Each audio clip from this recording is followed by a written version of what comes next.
Hi అండి.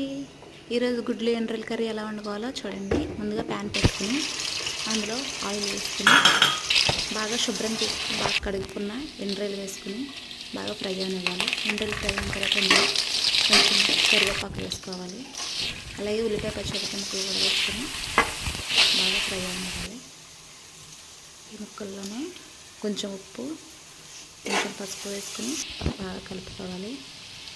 బాగా fry అయిన తర్వాత తగినంత కారం వేసుకుని బాగా కలుపుకోవాలి. అందులో తగినంత వాటర్ వేసుకోవాలి. వాటర్ వేసుకొని బాగా మరుగుతున్నప్పుడు అందులోనే ఉడికించిన గుడ్లు వేసుకోవాలి. గుడ్లు వేసుకున్న తర్వాత ఈ కూర బాగా దగ్గరికి రానివ్వాలి. కూర దగ్గరికి వచ్చిన తర్వాత అందులో చింతపండు రసం వేయాలి. చింతపండు రసం వేసి బాగా